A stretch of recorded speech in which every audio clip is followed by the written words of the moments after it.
नमस्कार दोस्तों, जय हिंद सभी को। अगर आप लोगों ने डीडीए एएसओ का एग्ज़ाम दिया था तो उसकी आज आंसर की आ गई है। अभी तक अगर आपने नहीं देखी है तो जाइए उसको डाउनलोड कीजिए और अपने मार्क्स चेक कीजिए कितने-कितने बन रहे हैं, ठीक है? इस वीडियो में मैं बात करूँगा कि इसकी कट ऑफ कितनी जा सकती है, डीडीए एएसओ की कट ऑफ कितनी जा सकती है और नॉर्मलाइज़्ड मार्क्स आपके कितने-कितने हर शिफ्ट के अंदर बढ़ सकते हैं, इन सारी चीज़ों के ऊपर बात करेंगे। देखो आज की आई थी लगभग 10 बजे के आस-पास और मेरे को 12 बजे के आस-पास पता चला 12-1 बजे कि आ गई है। उसके बाद मैं इसके डेटा के ऊपर ही थोड़ा रिसर्च कर रहा था कि पिछले साल कब फॉर्म निकले थे, कितने बच्चे बैठे थे, कितनी कट ऑफ गई थी, कितने अपीयर हुए थे, कितनों ने अप्लाई किया था। इन सारे फैक्टर्स को कंसीडर करके सारा इस वीडियो के अंदर मैं लेकर आया हूँ। फिर मैंने ये भी देखा कि कौन सी शिफ्ट हार्ड रही, कौन सी ईज़ी रही, सबको उनको अरेंज किया और इसके अलावा कौन सी शिफ्ट में कितने मार्क्स बढ़ सकते हैं, नॉर्मलाइज़ स्कोर कितना बढ़ सकता है। इन सारी चीज़ों को मैंने इस वीडियो के अंदर कंसीडर करके यहाँ पर कट ऑफ का एक अंदाज़ा लगाया है। तो इस वीडियो को अगर आप लास्ट तक देखोगे तो आपको बहुत चीज़ें जानने को मिलेंगी इस एग्ज़ाम से रिलेटेड और कट ऑफ का अंदाज़ा आप भी खुद से लगा पाओगे और मैंने तो एक कट ऑफ दी ही है यहाँ पर और अपनी मेंस की तैयारी उस हिसाब से कर पाओगे, ठीक है? तो जिन भी दोस्तों ने आपके एग्ज़ाम दिया है उनको ये वीडियो ज़रूर शेयर करना। स्टार्ट करते हैं। आज 25 तारीख से लेके 8 अक्टूबर तक इसके एग्ज़ाम चले थे और 8 अक्टूबर 9-10 बीच में 2 दिन गए हैं और 11 को उन्होंने आंसर की दे दी। देख लो कितनी तेज़ काम हो रहा है। एसएससी तो इस साल काफ़ी तेज़ी से काम कर ही रहा है, बाकी सारी ऑर्गेनाइजेशंस भी काफ़ी तेज़ी से काम कर रही हैं, ठीक है? तो बस अब काम आपका है कि आपको जॉब लेनी है, जितनी जल्दी ले सकते हो।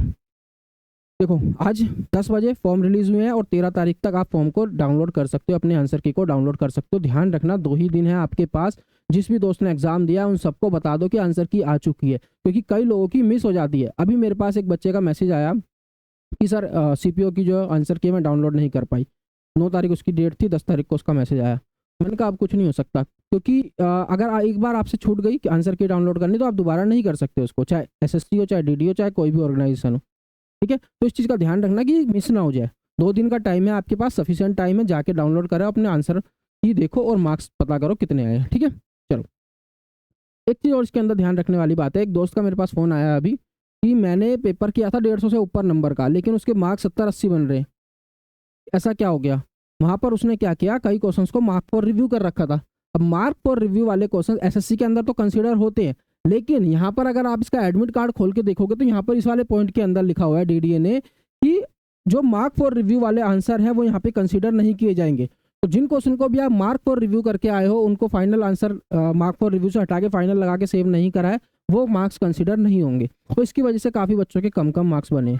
उसके साथ भी यही हुआ, जो वो 130-140 तक एक्सपेक्ट कर रहा था वो 70-80 के आसपास रह गया। तो आप भी देखो, अगर आपको लगता है किसी वजह से आपके मार्क्स कम बन रहे हैं तो ये एक रीज़न हो सकता है। इसके ऊपर बच्चों ने ध्यान नहीं दिया होगा। कौन पढ़ता है? एडमिट कार्ड के अंदर इतने सारे पॉइंट्स लिखे थे, कौन पढ़ता है इस चीज़ को? किसी को ध्यान नहीं गया होगा, ठीक है? चलो, 2023 में जो डीडीए का फॉर्म आया इसके अंदर एएसओ की वैकेंसीज थी 125, जिसके अंदर जनरल की 52, ओबीसी की 33, ईडब्ल्यूएस की 12, एससी की 19 और एसटी की 9 वैकेंसीज हैं, ठीक है? इसका पेपर का पैटर्न हमें पता ही है, बिल्कुल सीजीएल की तरह है। टीयर 1 भी, टीयर 2 भी और फाइनल कंप्यूटर का टाइपिंग वगैरह सब कुछ बिल्कुल सीजीएल के पैटर्न के ऊपर है। बस मेन अलग चीज़ क्या है, वो है कि वहाँ पर 1/4 नेगेटिव थी टीयर 1 में सीजीएल के, यहाँ पर 1/3 है, ठीक है? बाकी पैटर्न पूरा सेम है। 200 नंबर का पेपर होगा, 100 क्वेश्चन होंगे, 25 रीजनिंग, 25 इंग्लिश, 25 मैथ्स, 25 जीएस, ठीक है? अब देखो 125 वैकेंसीज के लिए कितने बच्चों ने अप्लाई किया इस बार? 1,98,742 बच्चों ने इस बार 125 वैकेंसीज के लिए अप्लाई किया, मतलब लगभग 2 लाख बच्चे कितनी वैकेंसीज के लिए अप्लाई कर रहे हैं? 125। तो अगर मैं देखूं एक सीट के लिए कम से कम 1600 बच्चे बैठे हुए हैं। एक सीट के लिए 1600 बच्चे हैं लाइन के अंदर खड़े हुए। कंपटीशन देख रहे हो कितना ज़्यादा है। सक्सेस रेट देखोगे 0.06%, जो कि यूपीएससी और सीए से भी कम है, ठीक है? तो देखो कितना कम रेट है। तो कंपटीशन इसके अंदर बहुत ज़्यादा है, सीजीएल से ज़्यादा कंपटीशन है, ठीक है? चलो, अब हम बात करते हैं कि पहले कब इसके डीडीए के 2023 से पहले एएसओ की वैकेंसीज कब आई थी।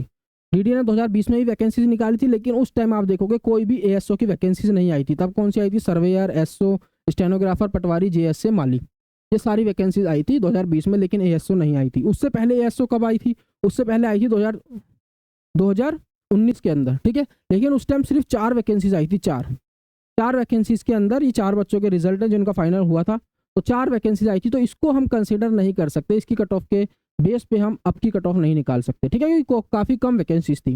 लेकिन इससे पहले जो वैकेंसीज आई थी कब आई थी? 2016 के अंदर आई थी और वहाँ पर अच्छी खासी वैकेंसीज थी। बेशक अभी से तो कम ही थी, उस टाइम वहाँ पे 80 वैकेंसीज आई थी, इस बार 125 आई हैं। लेकिन हम इसकी कट ऑफ से थोड़ा सा आइडिया लेकर चलेंगे कि इस बार की कट ऑफ कितनी जा सकती है। इसके फैक्टर्स को हम कंसिडर करेंगे।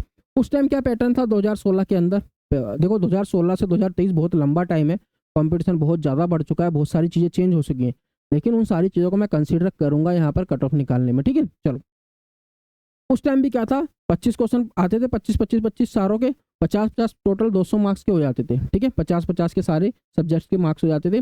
और उस टाइम भी जो एसएससी पैटर्न अपनाता था ना सीजीएल के अंदर, वही सेम पैटर्न इसने अपना रखा था। एसएससी का पैटर्न क्या था, पेपर 2 जो होता था वो 200 नंबर इंग्लिश, 200 नंबर मैथ। इनका भी यही था, पेपर 2 के अंदर 200 नंबर, 200 मैथ और 200 नंबर की इंग्लिश, यही पैटर्न होता था। लेकिन फर्क क्या होता था, यहाँ पर 1/3 नेगेटिव होती है। यहाँ पर दूसरे पेपर में भी जो इसमें मैथ्स का पेपर है उसमें 1/3 नेगेटिव होती है, और जो इंग्लिश का पेपर था यहाँ पे लिखा हुआ है, दिख नहीं रहा आपको, दिख नहीं रहा होगा आपको, इंग्लिश में 1/4 नेगेटिव होती थी, ठीक है। ये सब देख लो एक बार बस, कि उस टाइम भी पेपर का पैटर्न कैसे रहता था, 2016 के बाद के टाइम की बात कर रहा हूँ मैं। तो अगर उस टाइम 80 वैकेंसीज थी तो उस टाइम कट ऑफ कितनी गई थी, तो ये वाला स्क्रीनशॉट मतलब मैंने बड़ी मुश्किल से ढूंढ के लगाया है। मैंने काफ़ी ढूंढा कि 2016 में टीयर 1 की कट ऑफ कितनी गई है। हर जगह टीयर 2 की तो मिल जा रही थी, टीयर 2 की, टीयर 3 की, लेकिन टीयर 1 की कट ऑफ ढूंढने में मेरे को कम से कम 45 मिनट लग गए, बहुत मुश्किल से मिली है, ठीक है। तो यहाँ पर देखोगे तो आप असिस्टेंट सेक्शन ऑफिसर की उस टाइम पे कट ऑफ कितनी गई थी, उस टाइम पे कट ऑफ एससी की गई थी 123 मार्क्स। यहाँ पे मे भी आपको दिख ना रहा हो, स्क्रीनशॉट साफ नहीं है, थोड़ा सा मैं बता दे रहा हूँ। एससी की गई थी 123, एसटी की गई थी 111, ओबीसी की गई थी 127 और अनरिजर्व की गई थी 141 मार्क्स 200 में से। ये तब था जब 80 वैकेंसीज थी, ठीक है। 80 वैकेंसीज में ये कट ऑफ गई थी। और उस टाइम कितने बच्चे बैठे थे एग्जाम के अंदर, उस टाइम बच्चे बैठे थे 59,404 बच्चे बैठे थे। इसके अंदर से कितने बच्चों को शॉर्टलिस्ट किया गया था, इसके अंदर से 2883 बच्चों को शॉर्टलिस्ट किया गया था। 125 वैकेंसी, सॉरी 80 वैकेंसीज के लिए 2883 बच्चों को सिलेक्ट किया गया था, ठीक है। तो ये थी 2016 की बात। ये टीयर 2 का यहाँ पे कट ऑफ कितनी गई थी, टीयर 3 की कितनी कट ऑफ गई थी, मैंने स्क्रीनशॉट लगा दिया अगर आपको देखना हो तो, ठीक है। अब कंपेयर करते हैं थोड़ा सा 2016 और 2023।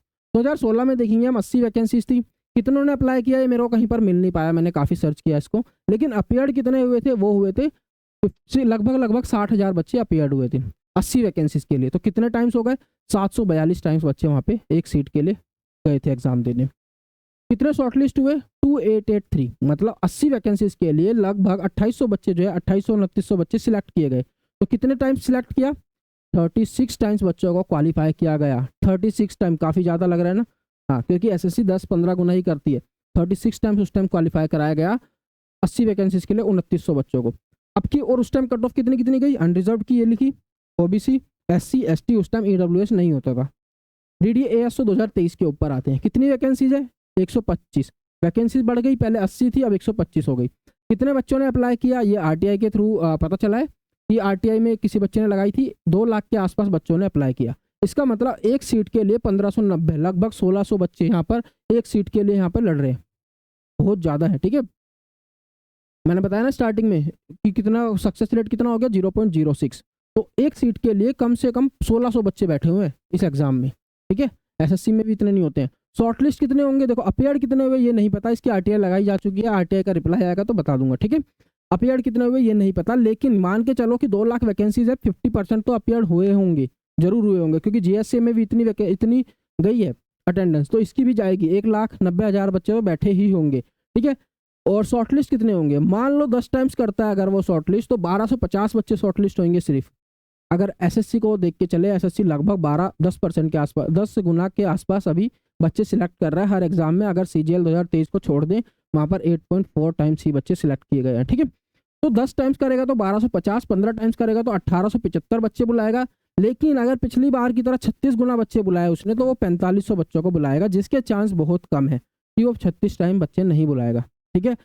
10 गुना के भी चांसेस कम है, वो चांसेस ज़्यादा है कि वो 15 गुना बच्चों को बुलाएगा, मतलब 875 बच्चों को जो है वो लगभग एग्जाम में शॉर्टलिस्ट करेगा टीयर 2 के लिए। कितनी वैकेंसीज के लिए, 125 वैकेंसीज के लिए। तो उसके हिसाब से अभी हम कट ऑफ देखेंगे, अभी आएंगे कट ऑफ के ऊपर। चलो आगे चलते हैं, क्या क्या फैक्टर्स को मैंने कंसिडर किया है इस कट ऑफ को डिसाइड करने में। देखो कट ऑफ किस किस वजह से बढ़ सकती है, नंबर ऑफ स्टूडेंट्स बहुत ज़्यादा है, तब बहुत कम थे 2016 में। डिफिकल्टी लेवल 2016-17 के पेपर्स का आप लेवल देखोगे ना, एसएससी का उठा लो या किसी भी और चीज़ का, और अब के पेपर का लेवल देखोगे तो बहुत ज़्यादा फर्क है। उस टाइम क्वेश्चंस बहुत आसान आते थे, मतलब ठीक आते थे, आसान नहीं, उस टाइम के हिसाब से कंपटीशन उस टाइम यूट्यूब वगैरह इतना नहीं था, तो कंपटीशन भी उसी हिसाब से था, लेकिन अब यूट्यूब की वजह से कंपटीशन बहुत ज़्यादा बढ़ गया है। उस टाइम रीजनिंग वगैरह ठीक आती थी, इस टाइम बहुत अच्छी आने लग गई है, ठीक है। -1/3 कंपटीशन लेवल बढ़ गया है, तो ये सारी चीज़ें क्या है, कम करेंगी इसको, कट ऑफ को कम करेंगी। लेकिन कुछ एक दो फैक्टर ऐसे भी हैं जो जिसकी वजह से हम एक पॉजिटिव साइड में जा सकते हैं। जैसे वैकेंसी बढ़ी है, पहले 80 थी, अब 125 है, ज़्यादा तो नहीं है पर 50% से ज़्यादा बढ़ चुकी है, ठीक है। 80 का 50% 40 होता है, 125 वैकेंसीज है। और ये ऑल इंडिया लेवल कंपटीशन नहीं है, मतलब यहाँ पर जो नॉर्थ के बच्चे हैं मोस्टली उन्हीं के बीच में कंपटीशन है। साउथ के बच्चे ने बहुत कम, अगर किसी ने भरा होगा तो बहुत रेयर बच्चों ने भरा होगा। एसएससी में हर कोई भरता है क्योंकि वहाँ पे हर जगह पे वैकेंसी होती हैं ऑल इंडिया में। यहाँ पे सारी वैकेंसीज दिल्ली में है, तो दिल्ली और दिल्ली के आसपास वाले लोगों ने ही भरा होगा, लेकिन दिल्ली के अंदर कंपटीशन है। यहाँ पर सारे कोचिंग इंस्टीट्यूट्स हैं, इतने बड़े बड़े बच्चे यहाँ पे ऑफलाइन कोचिंग कर रहे हैं, उन सब ने फॉर्म भरा होगा, तो कंपटीशन तो फिर भी है, इनसे इतना फर्क पड़ेगा नहीं कट ऑफ के ऊपर। इसके अलावा अगर आपको लगता है कि कोई फैक्टर रह गया जिसको मैंने कंसिडर नहीं किया, तो वो आप मेरे को कमेंट सेक्शन में बताना, ठीक है। ये CGL 2023 की जो है कट ऑफ है, कितनी कितनी गई थी देखो, 150 तो तब गई थी जब 71,000 बच्चे शॉर्टलिस्ट करें जनरल की, 150 जब 71,000 बच्चे शॉर्टलिस्ट करें, और अब कितनी होने, अब होने 1800 के आसपास बच्चे शॉर्टलिस्ट होने। तो समझ लो कट ऑफ तो बहुत ज़्यादा बढ़नी है, इससे तो बढ़नी ही बढ़नी है, ठीक है। बेशक इसके अंदर 1/3 नेगेटिव है, स्टिल इसकी कट ऑफ जो है काफ़ी हाई जाएगी। तो इन सारी चीज़ों को मैंने कंसीडर कर करके जो एक निकाला है क्रक्स, वो ये है कि कट ऑफ हमारी लगभग लगभग इतनी इतनी जाएगी। देखो एग्जैक्ट नहीं है ये, मैंने अपना एक आइडिया लगाया है, तो आप ये मत कहना कि सर इतनी हाई नहीं जा सकती या इससे और ज़्यादा जाएगी। जो भी है सबका अपना अपना तरीका है आइडिया लगाने का, ये मैंने अपने हिसाब से सारी चीज़ों को देख करके अपने हिसाब से एक बताया है कि कितनी जा सकती है। तो अनरिजर्व की 163 के आसपास, OBC 157, 155, 145, 140, तो इसका स्क्रीनशॉट ले लो आप, और इसके अंदर +-3 आप मार्क्स लेकर चलना, ये +-3 मार्क्स लेकर चलना, कट ऑफ आपकी इसके आसपास ही रहेगी, इससे कम तो कोई चांस है ही नहीं, ठीक है। पर यह है कि नॉर्मलाइज्ड मार्क्स वाली कट ऑफ बता रहा हूँ मैं ये आपको, रो स्कोर की नहीं। तो नॉर्मलाइज में आपका स्कोर बढ़ेगा भी, और अभी मैं आपको दिखाता हूँ कि हर शिफ्ट के अंदर कितना कितना स्कोर लगभग लगभग बढ़ रहा है। किसी किसी शिफ्ट में 26-27 मार्क्स भी बढ़ रहे हैं, ठीक है। और किसी किसी शिफ्ट को जो आसान शिफ्ट थी उसमें कुछ भी नहीं बढ़ेगा, पता ही है आपको, ठीक है। इतनी इतनी वैकेंसीज थी और इतनी इतनी कट ऑफ जाएगी, general, OBC, EWS, SC ST, ठीक है, ये वैकेंसीज थी, इनके हिसाब से सारी चीज़ों को कंसिडर करके मैंने ये कट ऑफ का एक आइडिया लगाया है, ठीक है। अब बात कर लेते हैं यहाँ पर कि हर शिफ्ट के अंदर कितना कितना इंक्रीज कर सकता है स्कोर। तो यहाँ पे मैंने सारी शिफ्ट लिख दी है, 25, 26, 29, 6 और 8 तारीख को पेपर हुए हैं, चारों शिफ्ट का यहाँ पर मैंने बता दिया है कितनी शिफ्ट में कितना रो स्कोर पे कितना स्कोर आपका बढ़ सकता है। जैसे कि अगर मैं बात करूँ 25 सितंबर की पहली शिफ्ट के अंदर कुछ भी नहीं बढ़ेगा, सबसे आसान शिफ्ट है, ठीक है, सबसे आसान। और इसी तरह से कुछ शिफ्ट ऐसी भी हैं जिसके अंदर 27 मार्क्स भी बढ़ रहे थे जब मैं इसको कर रहा था। 22 देखो, 22 मार्क्स बढ़ रहे हैं, ठीक है, 22 मार्क्स तक भी बढ़ रहे हैं, देखो 26 भी है कहीं पे नहीं है, ये रहा देखो 27 मार्क्स भी बढ़ रहे हैं। कौन सी शिफ्ट, 26 तारीख की 5:30 से 6:30 लास्ट वाली शिफ्ट में 27-28 मार्क्स बढ़ रहे हैं, सबसे डिफिकल्ट शिफ्ट है। तो आप यहाँ से एक अंदाजा लगा सकते हो आपकी शिफ्ट में कितने मार्क्स बढ़ रहे हैं। आप अपने रो स्कोर के अंदर लगभग लगभग इतना स्कोर जोड़ो, और अगर आपको लगता है कि आप इस कट ऑफ के आसपास पहुंच रहे हो तो आप मेंस के लिए तैयारी स्टार्ट कर सकते हो, ठीक है। यहाँ पर मैंने डिफिकल्टी वाइज भी इसको अरेंज कर दिया है, सबसे आसान शिफ्ट सबसे ऊपर है, सबसे डिफिकल्ट शिफ्ट सबसे नीचे है, ठीक है। तो इसको एक बार देख लेना, स्क्रीनशॉट ले लेना और देखना कि कितने कितने मार्क्स आपकी शिफ्ट के अंदर बढ़ रहे हैं और आपके मार्क्स कट ऑफ के आसपास पहुंच रहे हैं या नहीं, ठीक है। ये मैंने कुछ और वीडियोस बना रखे हैं DDA से रिलेटेड, ठीक है। आप लोगों ने काफ़ी मतलब इनको प्यार दिया है, ये वीडियो भी काफ़ी अच्छी चल गई है, ठीक है। तो देखो एक चीज़ मैं बता दूं आपको, इसके ऑब्जेक्शन के लिए जरूर अपनी आंसर शीट को चेक करना, क्योंकि JSA के अंदर बहुत सारे क्वेश्चंस गलत थे, तो उसका ऑब्जेक्शन करोगे तो आपको मार्क्स मिल जाएंगे। और ऑब्जेक्शन में करने में बच्चों को दिक्कत आ रही थी, इसलिए मैंने इसके ऊपर एक वीडियो बनाई ऑब्जेक्शन से रिलेटेड। तो ये JSA की है, या आपके ASO के लिए भी काम करेगी, सेम सारी चीज़ें होंगी, ठीक है। इसके अंदर ऑब्जेक्शन जरूर करना, क्योंकि यहाँ पे कोई पैसा नहीं लग रहा। SSC के अंदर पर क्वेश्चन 100 रुपये देने पड़ते हैं, लेकिन यहाँ पर कोई पैसा नहीं लगेगा आपका। अगर आपका कोई क्वेश्चन गलत है तो उसके लिए आपको प्रूफ देना पड़ेगा, पर ठीक है, उसके लिए वहाँ पर प्रूफ देना पड़ेगा कि आप उस क्वेश्चन को कैसे सही ठहरा सकते हो, बाकी और कुछ नहीं, पैसे वैसे कुछ नहीं लगेंगे। तो अगर आपको लगता है कोई क्वेश्चन गलत है तो उसके लिए ऑब्जेक्शन जरूर करें। अगर ठीक होता है कोई क्वेश्चन गलत वाला तो आपके 2.66 मार्क्स बढ़ सकते हैं, क्योंकि इसके अंदर 1/3 नेगेटिव है। 2 नंबर का एक क्वेश्चन है 0.66, उसकी 1/3 होती है, ठीक है। कई बच्चे मेरे को इस वाली वीडियो के अंदर मैसेज कर रहे थे कि सर 2/3 नेगेटिव बता रहे हो आप, 2/3 नेगेटिव बता रहे हो, मतलब 2/3 नेगेटिव है, आप 1/3 बता रहे हो। आप ठीक से देखो, 2 नंबर का 1/3 होता है 0.66, 2/3 नहीं होता, ठीक है, उस चीज़ को ध्यान रखना। अगर आपको कोई और दिक्कत आती है ऑब्जेक्शन से रिलेटेड या बाकी और भी कोई प्रॉब्लम आ रही है आंसर की डाउनलोड करने से रिलेटेड, ऑब्जेक्शन करने से रिलेटेड, तो आप मेरे को इस आईडी पे मेरे को मैसेज कर सकते हैं, ठीक है। और ये टेलीग्राम आईडी मैं अभी बनाऊंगा, आज मैं बनाऊंगा। मेरी जो पहले वाली अनलर्निंग पाठशाला की जो आईडी थी वो किसी वजह से ब्लॉक हो गई है, तो ये नई आईडी मैं बनाऊंगा यहाँ पर, तो आप इससे भी ज्वाइन हो सकते हैं मेरे से, ठीक है, कुछ भी अपडेट लेने के लिए वहाँ पर मैं अपडेट करता रहा करूँगा। तो बस आज की वीडियो में इतना ही। आई होप आप सभी को वीडियो अच्छी लगी होगी और काफ़ी चीज़ें इससे जानने को मिली होंगी कि हमारी कट ऑफ कितने आसपास जा सकती है। तो वीडियो को ज़्यादा से ज़्यादा शेयर करना और सब्सक्राइब जरूर कर देना, ताकि इस तरह की वीडियो मैं आपके लिए लेकर आता रहूं। काफ़ी मेहनत लगे यार इस वीडियो को बनाने में, 3 से 4 घंटे मैंने इसमें सारा डाटा खोजा है। 2016 का डाटा मिल भी नहीं रहा था, और टियर 1 की कट ऑफ तो 2016 वाली, मतलब ये मान लो बहुत मुश्किल से मिली है, ठीक है। तो अगर वीडियो अच्छी लगी हो तो चैनल को सब्सक्राइब कर देना। धन्यवाद दोस्तों, जय हिंद।